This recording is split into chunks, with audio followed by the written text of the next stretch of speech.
बलवंत संत श्री हनुमंत लाल जी के चरण में प्रणत निवेदन करते हुए आइए इस तीर्थ राज की पावन धरा पर जो दिव्यतम कल की पुराण की अमृतमयी कथा चल रही है, उसी के अंतर्गत हम सब श्री राम कथा का रसपान करें।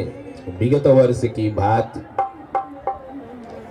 इस वर्ष आने में विलंब हो गया, लेकिन कोई बात नहीं, 3 दिन शेष है। और जहां पर आप बैठे हो यहाँ भी 3 नदियां कही जाती हैं, जिनको हम गंगा मैया के नाम से जानते हैं, जमुना जी के और सरस्वती मैया के। माने त्रिवेणी धाम में बैठे हैं। अभी तक पुराणों में एक कथा आती थी कि जब भगीरथ गंगा जी को लाने के लिए तपस्या करके भगवान शिव की कृपा से गंगा मैया को लेकर के गंगा सागर की ओर चले हैं, तब जब वो तीर्थराज प्रयागराज पहुंचे तो यहाँ पूर्व से ही जमुना मैया विद्यमान थी। ध्यान से सुनिएगा। गंगा मैया आई, यह देख करके जमुना जी आगे बढ़ने लगी। काहे के लिए? उनको अंक में भरने के लिए, गोद में लेने के लिए। छोटी बहन को बड़ी बहन अपने गले लगाना चाहती है, लेकिन गंगा मैया ने मना कर दिया, हम नहीं मिल सकते। क्यों नहीं मिल सकती? तब गंगा जी ने कहा, आप गहरी हो और हम उथले हैं, हमारा विलय हो जाएगा। अगर हम आप और मिले तो हमारा विलय हो जाएगा। राजा सगर के 60,000 बेटे, जिनके लिए भागीरथ हमें इतनी तपस्या करने के पश्चात लिए जा रहा है, उनका तरण तारण नहीं। जमुना जी ने कहा, बहन इसके लिए चिंता ना करो, आज से मैं अपना अस्तित्व यहीं पे समाप्त कर दूंगी। ये पुराण कहता है कि जमुना जी ने कहा कि हम अपना अस्तित्व यहीं समाप्त कर देंगे, यहां से लेके सागर तक केवल और केवल आप रह जाएंगे।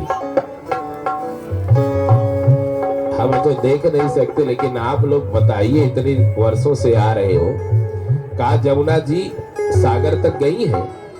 गई है? नहीं गई ना। एक पुराण कहता है, और पुराण ये भी कहता है कि यहाँ पर सरस्वती मैया विद्यमान है। गंगा जमुना मिले और तीसरी जो मैया है वो सरस्वती मैया है, अदृश्य है। लोग जो तर्क बुद्धि प्रधान व्यक्ति थे, उनको बड़ा इस पर कटाक्ष आता था। उनको लगता था कि ये पुराणों में कल्पित कथाएं लिख दी गई हैं, हकीकत में वास्तविकता में यहाँ कुछ नहीं है। लेकिन अभी 1 महीने पूर्व मुझे यह जानकारी मिली, इंटरनेट के माध्यम से लोगों ने बताया भी, कि कानपुर IIT के एक रिसर्च करने वाली टीम ने गंगा और जमुना के मध्य में तीसरी नदी का भी पता लगा लिया है। हम आप नहीं देख सके, लेकिन विज्ञान ने आज प्रमाणित किया। भी ज्यादा 2 महीने के अंदर की बात है। पुराण कहता था, तब भरोसा करके पूर्व काल से लोग आते रहे, लेकिन बुद्धि प्रधान लोगों ने यहाँ तर्क लगाना शुरू कर दिया। दिखती 2 हैं और बातें करते हैं 3 की। लेकिन विज्ञान ने जब प्रमाणित किया कि 40 किलोमीटर नीचे बड़ी लंबाई चौड़ाई में सरस्वती मैया बह रही है, ये विज्ञान कहता है। हमने आंखों से नहीं देखा, हमने केवल पुराणों में सुना। तो पुराण कहते हैं और हम उसी मान्यता के अनुसार आए हैं।